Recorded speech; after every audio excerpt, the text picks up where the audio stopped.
Hoje eu quero falar com você sobre o tema a simplicidade do Evangelho. Amém?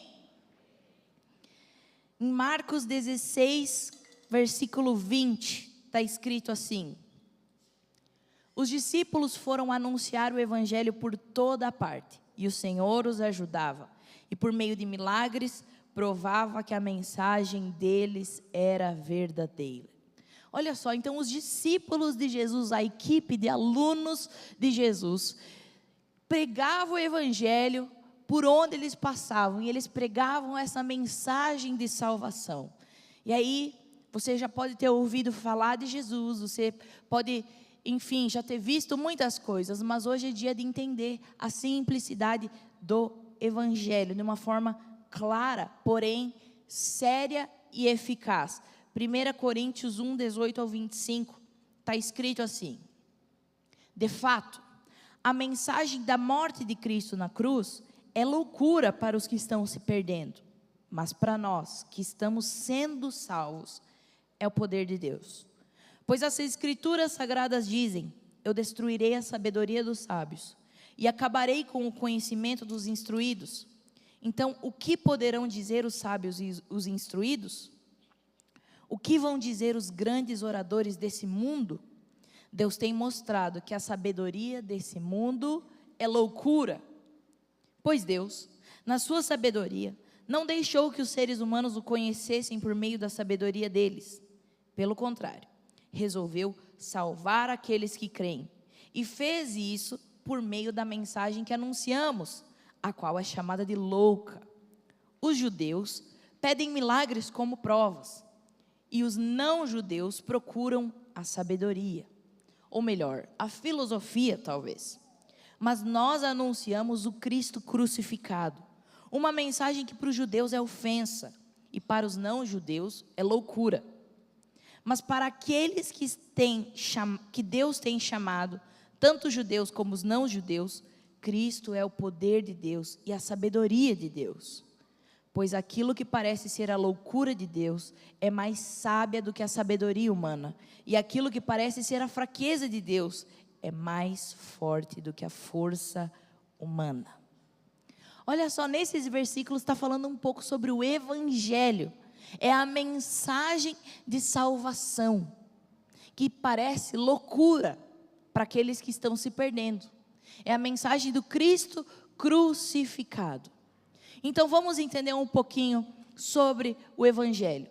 O ser humano foi criado por Deus para se relacionar com Deus, certo? Nós fomos criados para ter esse relacionamento com Ele.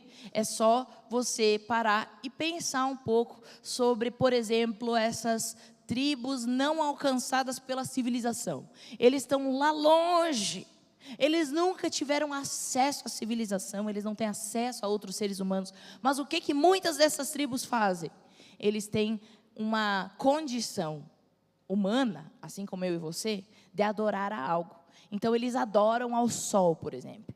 Eles começam a adorar coisas, mas ninguém nunca ensinou a eles que eles deveriam adorar ao sol, que eles deveriam adorar a natureza, que eles deveriam adorar as árvores, que eles deveriam adorar a uma pedra, que eles deveriam ter esses deuses.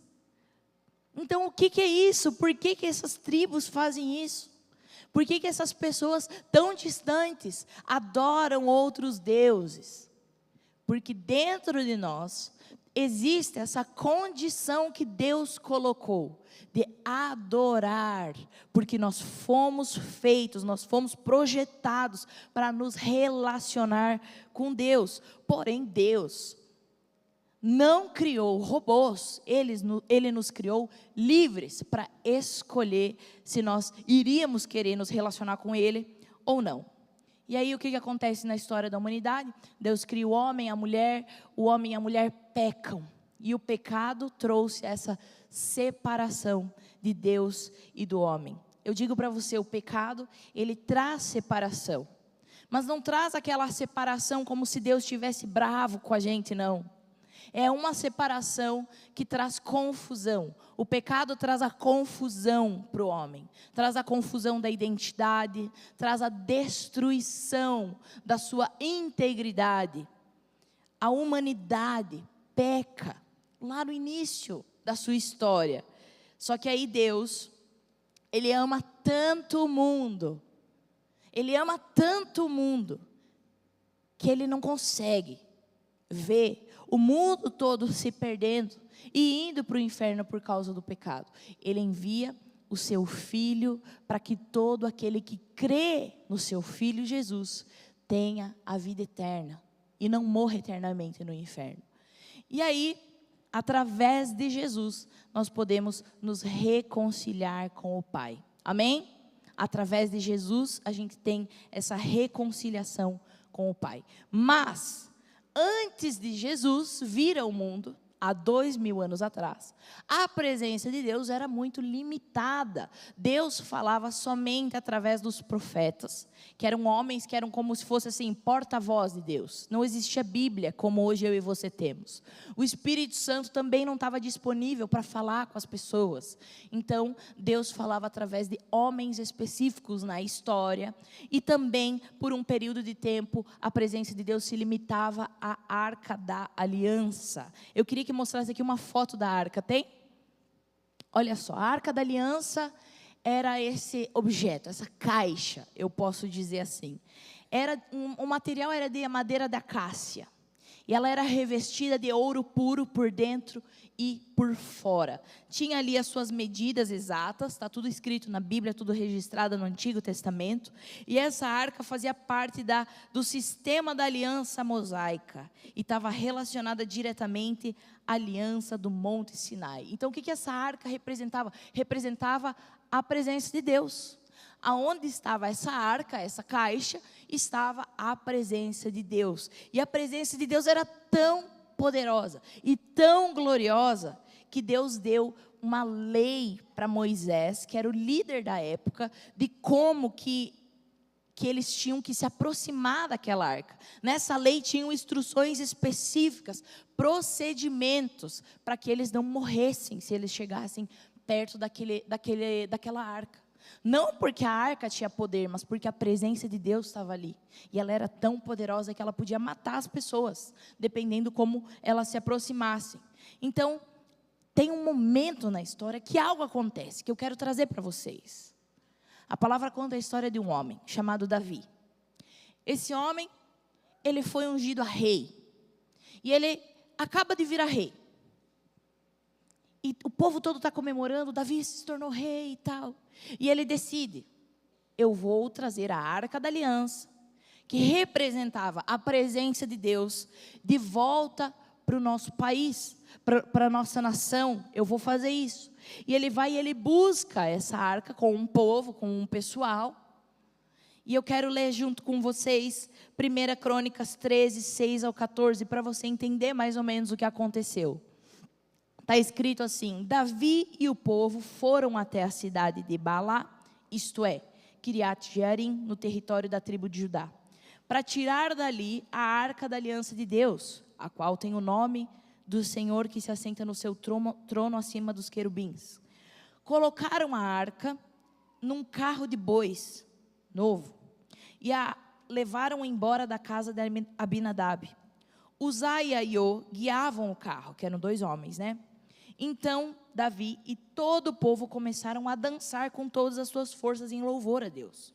Eles cantavam e tocavam instrumentos musicais, isso é, harpas, liras, tambores, pratos e trombetas. Assim, chegaram ao campo de debulhar cereais que pertencia a Quidom. Os bois tropeçaram. Então Uzá estendeu a mão e segurou a arca da aliança. Na mesma hora, o Senhor ficou irado por Uzá ter tocado na arca e o matou. Ele morreu ali mesmo, na presença de Deus.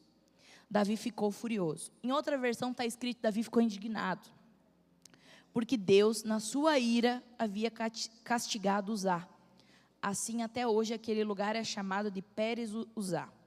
Então Davi ficou com medo de Deus e disse: e agora, como que eu poderei levar a arca da aliança comigo? Assim, Davi não levou a arca consigo para a cidade de Davi. Em vez disso, ele a deixou na casa de um homem chamado Obed-edom, que era da cidade de Gate. a arca ficou ali 3 meses, e Deus abençoou a família de Obed-edom e tudo que era dele. Ok, vamos lá.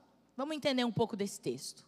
Primeiro, então, a arca era o símbolo máximo da presença de Deus. Só que tinha um problema. E um problema era que de uma parte da lei, eu quero ler com você Êxodo 25, 13 ao 15, rapidamente. Está escrito assim: façam cabos de madeira da caça e a revistam de ouro.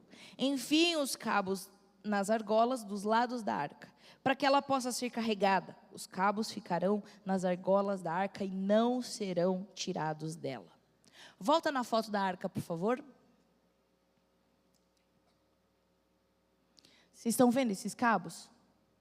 Esse era um problema, porque esses cabos que estavam ali na lei, que tinham que ter sido feitos, eles foram feitos para que os sacerdotes carregassem aquela arca. Eles tinham que carregar nas costas. E Davi, o que ele fez? Ele coloca a arca numa carroça, com um pessoal para carregar a arca. Então vamos começar a entender um pouco melhor aqui esse texto. Primeiro, está escrito que Uzá, esse homem que estava conduzindo a carroça, os bois tropeçam e ele segura a arca com a sua mão. E quando a gente começa a ver a Bíblia, sabe? Da sua maneira original, do verbo original, porque a Bíblia não foi escrita em português, ela foi escrita em hebraico. E aí, às vezes, as palavras em hebraico, ela tem outro sentido. Quando a gente começa a ver a Bíblia dessa forma, a gente vê que o verbo que está escrito ali que para segurar, que Uzá segurou a arca, vem dessa palavra em hebraico achaz, que significa carregar, agarrar, mas no sentido não de agarrar no sentido de impulso, na hora ali, impulso, como é que fala? Instintivo. Mas no sentido de controlar. Então, Uzá tentou controlar uma coisa que não pertencia a ele. Não foi apenas um impulso instintivo, foi uma apropriação do que era sagrado, da tomada de controle. Uma observação: na lei, ninguém podia tocar na arca, a não ser as pessoas santificadas para isso. E o resultado? Ele morreu na hora. Eles tinham uma boa intenção, mas eles fizeram do jeito errado. Outro ponto dessa história, a localização simbólica. Em outra versão, ali, essa que a gente leu, está escrito campo, né? Mas em outra versão está escrito eira. E a palavra eira, e nessa outra versão mais original, vem da palavra original em hebraico gorem, que significa lugar de debulha. Essa versão que a gente leu é campo de debulhar, que eu li, né? E kidon significa ali em hebraico ferimento, perfuração. Ou seja, existe uma simbologia para esse lugar aonde esses pessoal estavam carregando a arca, eles seguraram a arca e o cara acabou caindo morto. Existe uma simbologia para isso que a gente vai entender um pouco agora. Então ali era um espaço de debulhar o trigo, espaço de separação entre palha e grão. Quando a gente fala de debulhar, quem aqui já ouviu a gíria debulhar? Olha só, quando eu falo debulhar, a primeira coisa que vem na minha cabeça, Daniela, a gíria. Tipo, o debulhar significa na gíria, né? Destruir ou arrebentar. Pode ser usado no bom sentido ou no mau sentido. Tipo, ontem o meu líder debulhou na palavra. Ele foi bom na palavra. Ou, se tu não parar de me incomodar, eu vou debulhar você a pau. No sentido ruim, certo? Mas aqui, quando eu falo campo de debulhar, eu não estou falando da gíria, eu estou falando do significado original. Debulhar do significado original é separar os grãos da espiga e da palha. Ou seja, é retirar o que é inútil, é deixar só o que é útil, é fazer uma separação. Então, profeticamente, aquele lugar era um lugar de ajuste. Quando fala ali, quando eles chegaram nesse lugar, Como eu li aqui, na eira, no campo de Quidom, a gente está falando, quando eles chegaram nesse lugar de ajuste. O Evangelho, eu digo para você, é uma boa notícia. O Evangelho é de graça. A graça é de graça. Basta crer. Só que requer um ajuste. Porque o Evangelho, ele é de graça, e ele traz a presença de Deus. Quando a gente recebe o Evangelho, a gente crê no Evangelho, a gente recebe a presença de Deus conosco, porque o Evangelho é essa reconciliação com o Pai. A gente crê no Evangelho, a gente crê em Jesus, o Espírito Santo passa a habitar dentro de nós, como na arca. Porém, requer ajustes. Olha para a pessoa do teu lado e diga: o Evangelho requer ajustes. Ok? É uma boa notícia, mas requer alinhamento. Eu quero ler com você Tiago 2, versículo 24 ao 26, versículo 14 ao 26, perdão, 14 ao 26. Está escrito: meus irmãos, que adianta alguém dizer que tem fé, se ela não vier acompanhada de ações? Será que essa fé pode salvá-lo? Por exemplo, pode haver irmãos ou irmãs que precisam de roupa e que não têm nada para comer, se vocês não lhes dão o que eles precisam para viver? Não adianta nada lhes dizer que Deus os abençoe. Vistam agasalhos e comam bem. Portanto, a fé é assim. Se não vier acompanhada de ações, é coisa morta. Mas alguém poderá dizer: você tem fé e eu tenho ações. E eu respondo: então me mostre como é possível ter fé sem que ela seja acompanhada de ações. E eu vou lhe mostrar a minha fé por meio das minhas ações. Você crê que há somente um Deus? Ótimo. Os demônios também creem e tremem de medo, seu tolo. Eu vou provar-lhe que a fé sem ações não vale nada. Como é que o nosso antepassado Abraão foi aceito por Deus? Foi pelo que fez quando ofereceu o seu filho Isaque sobre o altar. Veja como a sua fé e as suas ações agiram juntas. Por meio das suas ações, a sua fé se tornou completa. Assim aconteceu o que as Escrituras Sagradas dizem: Abraão creu em Deus e por isso Deus o aceitou. E Abraão foi chamado amigo de Deus. Assim vocês veem que a pessoa é aceita por Deus por meio das suas ações e não somente pela fé. Foi o que aconteceu com a prostituta Raabe, quando hospedou os espiões israelitas e os ajudou a sair da cidade por outro caminho. Deus a aceitou pelo que ela fez. Portanto, assim como o corpo sem espírito está morto, assim também a fé sem ações está morta. Amém?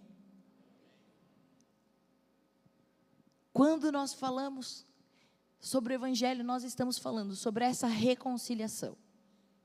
O Evangelho é simples. É a reconciliação com o Pai, através de Jesus. Porém, o Evangelho não é só uma mensagem. O Evangelho é o poder de Deus para transformar a nossa vida. E requer uma escolha para que haja alinhamento. A presença de Deus, nessa história que eu li de Uzá, mostra que não pode ser manipulada. Ou seja, a forma como você vive a tua vida importa. E não basta só adorar com a boca, tem que ser com verdade, tem que ser com alinhamento. Nem toda boa intenção substitui a obediência. Em outras palavras eu digo, não adianta roubar um banco e dar o dízimo. Não adianta não pagar funcionário para dar o dízimo. Não adianta viver uma vida de pecado para justificar uma boa ação que poderia agradar a Deus. Porque Deus não negocia princípios. O Evangelho requer alinhamento. Se eu creio no Evangelho, eu me alinho com a verdade do Evangelho, porque eu deixo essa mensagem me transformar. a glória de Deus. A glória de Deus, como a gente leu nessa história, não pode ser carregada sobre bois. Em outras palavras, ela não pode ser carregada pela força humana, mas ela tem que estar sobre os braços sacerdotais, ou seja, ela tem que estar sobre submissão e obediência. A glória de Deus, a presença de Deus, ela tem que estar sob essa submissão. A adoração a Deus não é pelo que a gente acha que é o certo, mas é pelo que Ele instrui. Quando a gente se abre para o Evangelho, e a gente diz: Senhor, entra na minha vida, seja o Senhor da minha vida. Nós precisamos entender. Assim como quando a gente vai construir uma casa. Quem aqui já construiu, já fez uma reforma de uma casa? Quem já? Outro dia eu falei para os jovens ali, né? Olha, quando você entra para a vida adulta, tem vários que já moram sozinhos. Olha, quando você entra para a vida adulta, você começa a ver que qualquer coisa é R$1.000, certo? Agora, quando tu vai fazer uma reforma, tu descobre que qualquer coisa é R$10.000. É? É ou não é? Quando você vai fazer uma reforma, você tem que calcular, certo? É certo ou não é? Você tem que calcular essa reforma. Você não pode começar a fazer uma reforma sem calcular os gastos. Assim é o Evangelho. Quando a gente decide aceitar Jesus e deixar com que Ele seja o Senhor das nossas vidas, a gente tem que entender o que significa seja o Senhor da minha vida. Quando Jesus é o Senhor, sabe o que é o Senhor? Senhor, historicamente falando, mostra que a pessoa que ela está debaixo do senhorio, ela é um escravo. Quando a gente diz, seja o Senhor da minha vida, nós estamos falando, eu quero ser um escravo. O Evangelho é muito incrível, porque você se submete ao senhorio de Jesus e vive mais livre do que nunca. Porque você não é mais escravo do erro, você não é mais escravo do vício, você não é mais escravo das suas emoções, você não é mais escravo da dor, você não é mais escravo, talvez, das dores ali que você sentia, você não é escravo da doença. Quando Jesus é o Senhor da tua vida, você vive essa verdadeira liberdade. 1 Pedro 1, versículo 14 ao 16, eu já estou encerrando. Está escrito assim: sejam obedientes a Deus, e não deixem que a vida de vocês seja dominada por aqueles desejos que vocês tinham quando ainda eram ignorantes. Pelo contrário, sejam santos em tudo o que fizerem, assim como Deus que os chamou é santo. Porque as Escrituras Sagradas dizem: sejam santos, porque eu sou santo. Olha só, quando a gente lê esse versículo, você pode pensar: nossa, esse é um padrão impossível de alcançar. Ontem a gente fez o evangelismo, o momento do evangelismo, e eu tive o privilégio de poder acompanhar ali 2 missionários junto comigo. A Melanie, missionária, e o nosso pastor. E eu vi ele, eu fui só para observar. Estava lá junto com eles, e aí ela foi e abordou um senhor e tal, começou a conversar. E aí ela foi, pediu se ele queria, né, aceitar Jesus e tal, ali numa altura do campeonato. E ele disse para ela que não, porque ele tinha um pecado grande demais. Ele falou assim: eu tenho um pecado muito grande e não dá, eu não posso. Em outras palavras, ele estava dizendo assim: eu já calculei o preço e é muito alto, eu não consigo pagar. Então, não vai dar para eu me entregar ali, que eu não consigo dar conta do recado, eu não consigo dar conta dessa santidade. E aí, o nosso pastor entrou em ação e ele falou assim: vou falar. E aí ele contou uma história, ele falou assim: olha, eu soube uma vez de uma mulher que ela estava ajudando a sua irmã, que estava grávida, e ela ajudou, ficou na casa dela e tal. E ela acabou se envolvendo com o cunhado. E ela também engravidou. E ela abortou do cunhado. E aí, ela resolveu se separar do cunhado. Não contou para ninguém, ela ficou com aquilo. Passou um tempo, ela se envolveu de novo com o cunhado. E ela engravidou de novo. E ela abortou de novo. E ela estava com a sua vida destruída. E ela resolveu colocar um fim na vida dela. E ela saiu para um lugar distante. E ela chegou à beira de um rio. E quando ela estava ali na beira de um rio, pensando o que ela ia fazer, chegou uma pessoa para ela com 2 pedras, uma pedra bem grande e outra pedra pequenininha, uma britinha. E essa pessoa colocou uma pedra em cada mão dela e falou assim: joga essa pedra aqui grande lá, o mais forte que você puder lá no rio. E aí essa mulher pegou e jogou. Agora joga essa pequenininha também o mais forte que você puder lá no rio. E ela de novo. E aí essa pessoa perguntou: para onde foram essas pedras? E aí a mulher respondeu: elas foram para o fundo do rio. E aí essa pessoa falou: é assim que Deus faz com os nossos pecados. Não importa se eles foram grandes ou se eles foram pequenos, se eles são imperdoáveis para você, se eles são impossíveis de vencer, Deus apaga e não se lembra mais deles.